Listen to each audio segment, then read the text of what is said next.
Hello friends, जैसे कि हमने पिछले वीडियो में देखा था, फाइनली डोरियन को चांस मिल ही जाता है ब्लैक डॉग से अपने सवाल पूछने का और सबसे बड़ा सवाल उसकी आइडेंटिटी जानने का।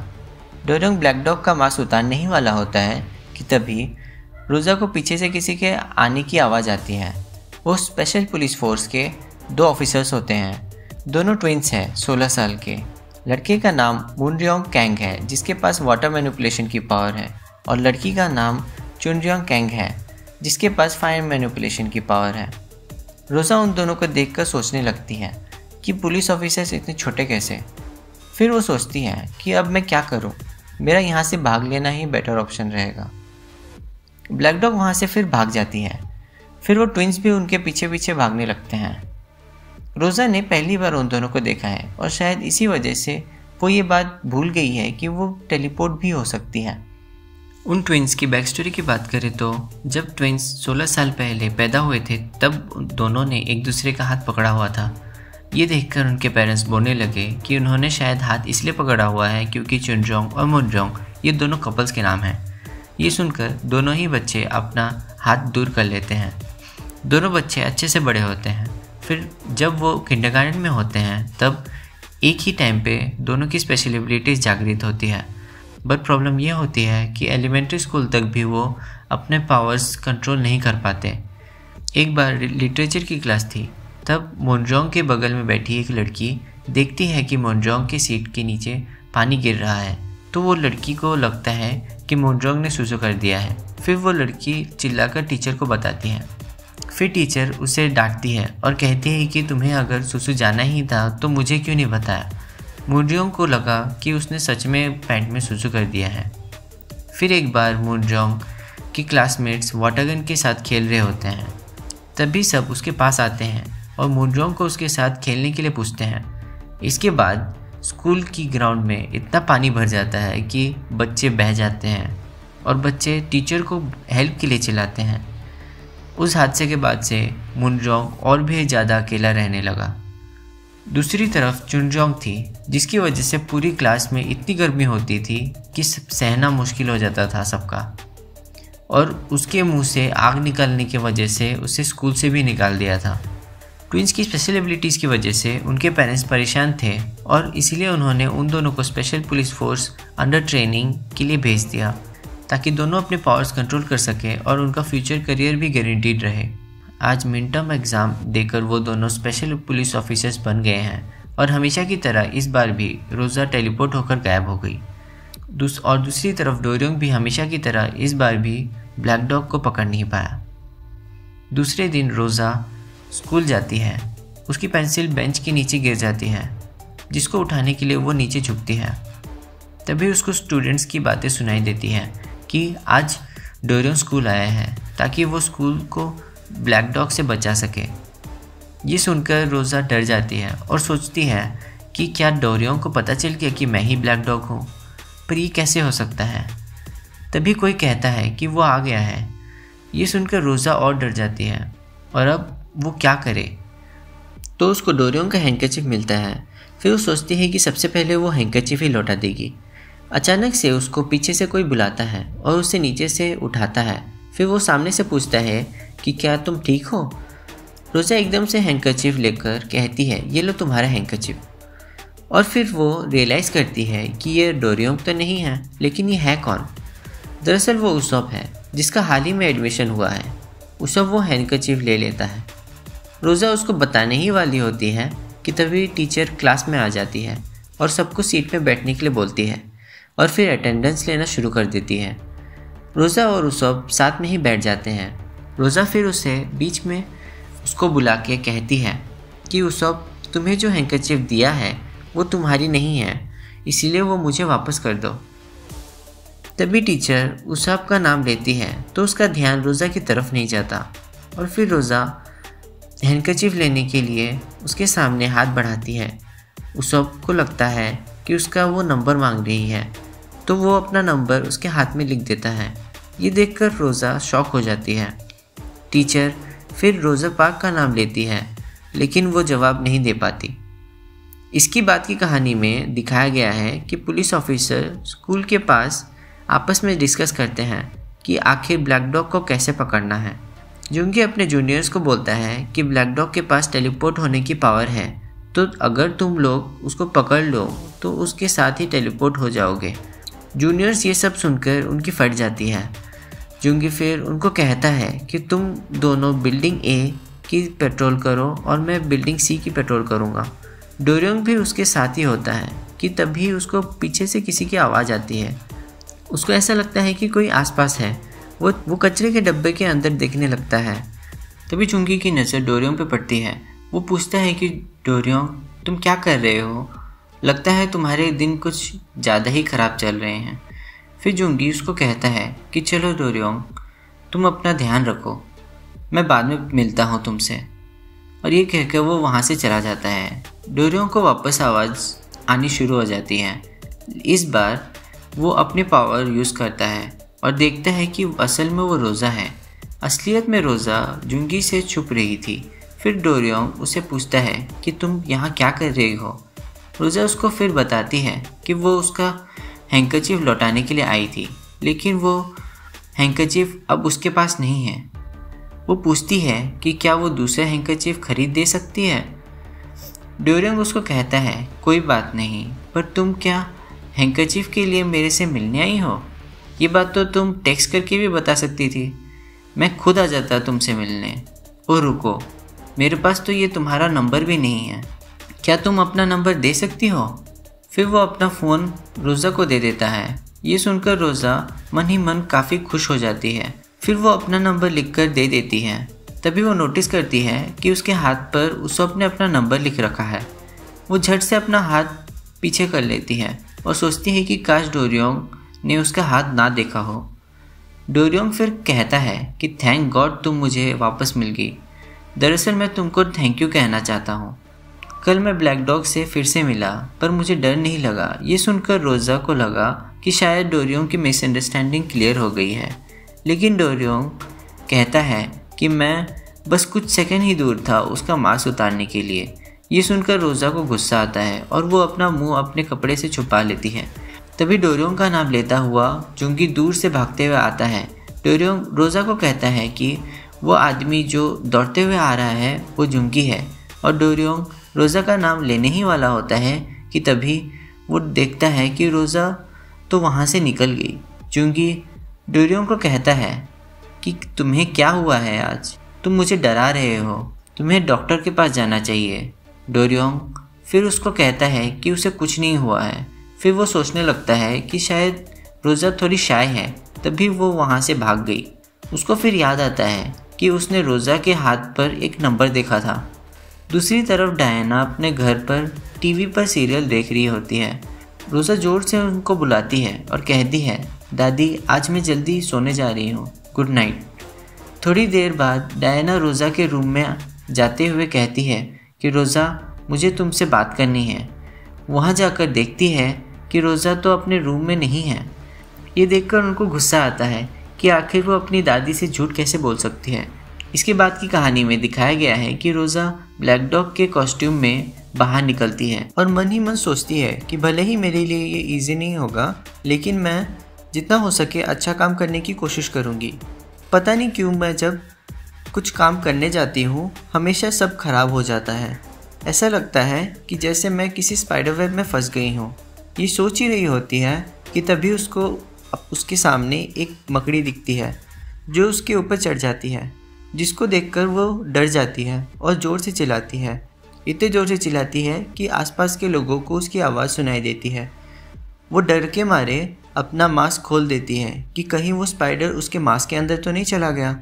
और जैसे ही वो ऐसा करती है तभी वहाँ पे मौजूद उसब ये देख लेता है। उसको देखकर ही वो चिल्लाता है कि तुम तो ब्लैक डॉग हो। रोज़ा उसका मुंह बंद करती है, लेकिन कोई फ़ायदा नहीं होता। ट्विन पुलिस ऑफिसर वहाँ पहुँच जाते हैं और दोनों को देख लेते हैं। उनसे बचने के लिए रोज़ा उसब के साथ टेलीपोर्ट हो जाती है। उसके बाद दोनों एक जगह पहुँच जाते हैं। उसब फिर रोज़ा को पूछता है कि तुम्हारा नाम रोज़ा पाक ही है ना? फिर रोज़ा उसब से रिक्वेस्ट करती है कि वो उसकी आइडेंटिटी के बारे में किसी को ना बताएं। रोज़ा फिर कहती है कि मैं क्रिमिनल नहीं हूँ और ना ही मैं कोई बुरी इंसान हूँ। उसब फिर उसको कहता है कि मुझे पता है कि तुम बुरी नहीं हो। एक्चुअली मैं टेररिज्म पर रिसर्च कर रहा हूँ और मुझे पता है तुम्हारे बारे में। ये सुनकर रोज़ा रोने लगती है कि उसको टेररिस्ट की कैटेगरी में लोग डालते हैं। उसब मन ही मन सोच रहा होता है कि अगर रोज़ा बुरी इंसान होती तो अभी तक वो ज़िंदा नहीं होता। फिर वो रोज़ा को कहता है कि तुम फिक्र मत करो, तुम्हारा सीक्रेट ही रखूँगा मैं, लेकिन बदले में मुझे कुछ चाहिए। इसके बाद अगले दिन ये दिखाया गया है कि उसब खाना खा रहा होता है रोज़ा के पैसों से और कहता है कि मैं गरीब स्टूडेंट हूँ इसलिए अफोर्ड नहीं कर सकता। रोज़ा उसब को खाना खिलाती है और बोलती है कि देखो अब तो हमारे बीच सब बराबर हो गए हैं ना। उसब फिर उसको बताता है कि उसको स्पेशल एबिलिटीज़ के ब्यूरो से बुलावा आया है और उन्होंने उसको हेडक्वार्टर्स पर आने को कहा है। मुझे नहीं पता उनको कैसे पता चला मेरे कॉन्टैक्ट डिटेल। दरअसल ट्विन पुलिस ऑफिसर्स ने उसब का चेहरा देख लिया था और उनके डिस्क्रिप्शन के मुताबिक से उन दोनों ने उसब का स्केच भी बनवाया। उसब फिर रोज़ा को कहता है कि शायद स्पेशल पुलिस फोर्स को पता है कि मैं ही ब्लैक डॉग का आई विटनेस हूँ। ये सुनकर रोज़ा उसको रिश्वत देते हुए पूछती है कि और क्या खाओगे बताओ। फिर उसब रोज़ा का फ़ायदा उठाते हुए कहता है अभी मेरा पेट भरा हुआ है लेकिन मुझे कुछ और करना है। रोज़ा अपनी स्पेशल एबिलिटीज़ की वजह से उसब को स्काई डाइविंग करवाती है जिससे उसब की फट जाती है। फिर रोज़ा और उसब बिल्डिंग की छत पर लैंड होते हैं। उसब को काफ़ी मज़ेदार लगता है और कहता है कि ब्लैक डॉग काफ़ी कूल है। फिर रोज़ा उससे कहती है तुम उन लोगों को मेरे बारे में नहीं बता सकते। उसब उसको भरोसा दिलाता है कि वो नहीं बताएगा। फिर वो रोज़ा को पूछता है कि आखिर तुम वो मास्क क्यों पहनती हो? अगर तुम नहीं चाहती कि तुम ना पकड़ी जाओ तो वो मास्क पहनना बंद कर दो। इसके बाद रोज़ा उसको बताती है कि डोरियन ब्लैक डॉग के पीछे पड़ा है और जब तक ब्लैक डॉग है तो उसको लगेगा कि लोगों की जान भी खतरे में है और वो लगातार कोशिश करता रहेगा कि ब्लैक डॉग को पकड़ने का। और अगर ब्लैक डॉग ऐसा अचानक गायब हो गया तो उसके ऊपर बहुत बड़ा बोझ आ जाएगा। ये सुनकर उसब कहता है कि डोरियन तो काफ़ी ओल्ड फैशन है। रोज़ा फिर चिढ़ जाती है और कहती है ये तो उसका चार्म है। फिर उसब उसको पूछता है कि मुझे तो लगा कि तुम्हें डोरियन बिल्कुल पसंद नहीं, न्यूज़ में तो बता रहे थे कि तुम उसे मारना चाहती हो। रोज़ा फिर उसका जवाब देती है कि ऐसा नहीं है, ये सच नहीं है। और फिर वो डोरियन के बारे में तारीफ़ पे तारीफ़ करने लगती है कि उसब उसे पूछता है कि क्या तुम्हें डोरियन के ऊपर क्रश है। रोज़ा इस बात को मना करते हुए कहती है कि मैं तो उसकी बहुत बड़ी फ़ैन हूँ। फिर वो इधर उधर की बातें बोलने लगती है और आखिर में उसब को कहती है कि तुम प्रॉमिस करो कि तुम इस बात को भी सीक्रेट रखोगे प्लीज़। फिर वो उसब को सब बता देती है। उसब फिर कहता है कि तुम्हारे मुताबिक तुम नहीं चाहती कि तुम्हारा आइडेंटिटी के बारे में डोरियन को पता चले और ये बताना चाहती हो कि ब्लैक डॉग बुरा नहीं है, है ना। रोज़ा अपना सर हाँ करते हुए हिलाती है। फिर उसब कहता है कि तुम्हारे इंटेंशंस अच्छे हैं इसलिए मैं अपना प्रॉमिस रखूँगा। रोज़ा उसको पकड़ लेती है और पूछती है कि तुम कुछ नहीं बताओगे ना ब्यूरो ऑफ स्पेशल एबिलिटीज़ वालों को, और क्या तुम्हें लगता है कि अगर डोरियन तुम्हें डायरेक्टली पूछे तो तुम उसकी बात टाल पाओगे। उसब कहता है कि टेंशन मत लो, मैं संभाल लूँगा, वो टीवी में वैसे भी काफ़ी स्वीट ही लगता है। रोज़ा फिर कहती है कि डोरियन असल में भी काफ़ी स्वीट है। इसके बाद उसब ब्यूरो ऑफ स्पेशल एबिलिटीज़ के हेडक्वार्टर्स में जाता है। वहाँ उसको देखकर डोरियन अपने किसी ऑफिसर्स को पूछता है कि ये कौन है। ऑफिसर उसको बताता है कि ये वही आई विटनेस है जिसने ब्लैक डॉग का फेस देखा है। फिर वो डोरियन को एक पेपर देता है जिसमें उसब की सारी डिटेल्स लिखी होती है। उसको याद आता है कि यही सेम नंबर रोज़ा के हाथ में भी लिखा हुआ था। फिर वो सोचने लगता है कि शायद ये लड़का ब्लैक डॉग का साथी हो। उसब को फिर ब्यूरो के अंदर स्केच के लिए ब्लैक डॉग का चेहरा को डिस्क्राइब करने को कहा जाता है। उसब सोचता है कि रोज़ा जैसी है उसका बिल्कुल उल्टा डिस्क्रिप्शन देगा वो, और फिर वो देता है, लेकिन जल्द ही वो पकड़ा जाता है कि उसने गलत डिस्क्राइब किया है। उसब फिर माफ़ी मांगते हुए कहता है कि उस वक्त वो काफ़ी डर गया था इसलिए उसे ब्लैक डॉग का चेहरा याद नहीं आ रहा। फिर उसब को हैंडल करने के लिए डोरियन आता है और आगे ये दिखाया गया है कि डोरियन और उसब आमने सामने बैठे हैं और उसब उस माहौल में काफ़ी नर्वस फील कर रहा होता है। फिर वो डोरियन को कहता है कि तुम असलियत में काफ़ी अलग दिखते हो टीवी से। डोरियन उसे कहता है कि मैं अभी काम पर हूँ। फिर वो अपनी पूछताछ शुरू करता है। डोरियन फिर पूछता है कि तुम कह रहे हो कि ब्लैक डॉग का चेहरा नहीं देखा तुमने? उसब डर जाता है और कहता है कि मैंने देखा था, लेकिन उसका चेहरा इतना डरावना था कि मुझे याद नहीं आ रहा। डोरियन फिर पूछता है कि तुम्हें ब्लैक डॉग ने बिना चोट पहुंचाए जाने दिया ताकि तुम ये बोल सको कि उसका चेहरा डरावना है? ऐसा तो नहीं हो सकता। तो क्या तुम उसकी साथी हो? उसब फिर अपने आप को बचाते हुए कहता है कि नहीं सर, मैंने भी उसको पहली बार ही देखा है। डोरियन फिर उससे पूछता है कि अच्छा, अगर ऐसा है तो ब्लैक डॉग ने तुम्हें बिना कुछ नुकसान पहुंचाए कैसे जाने दिया? उसब फिर सोचने लगता है कि अगर उसने सावधान होकर जवाब नहीं दिया तो रोज़ा फंस सकती है। फिर वो सोचता है कि अगर वो ऐसे जवाब देगा जैसे कोई क्रिमिनल्स के ऊपर प्रेजेंटेशन दे रहा हो, फिर वो बच सकता है। फिर वो कहता है कि ब्लैक डॉग ने आज तक किसी को नहीं मारा है और ना ही कोई चोरी की है, और मुझे लगता है कि मुझे भी उसने गलती से किडनैप कर लिया। डोरियन फिर उसको कहता है ब्लैक डॉग ने तुम्हें गलती से नहीं बल्कि इसलिए किडनैप कर लिया क्योंकि तुमने उसका चेहरा देख लिया था और तुम्हें इसीलिए ही जाने दिया ताकि तुम इस बात को सीक्रेट रखो, है ना? यही बात है ना? उसब फिर उससे कहता है कि ऐसा नहीं है, शायद ब्लैक डॉग ने ऐसा किया क्योंकि वो बोर हो गया हो। डोरियन उससे पूछता है तुम ये कहना चाहते हो कि ब्लैक डॉग इनोसेंट है, पर किसी को किडनैप करके बिना नुकसान पहुंचाए जाने देना सिर्फ इसीलिए क्योंकि वो इंसान बोर हो गया है?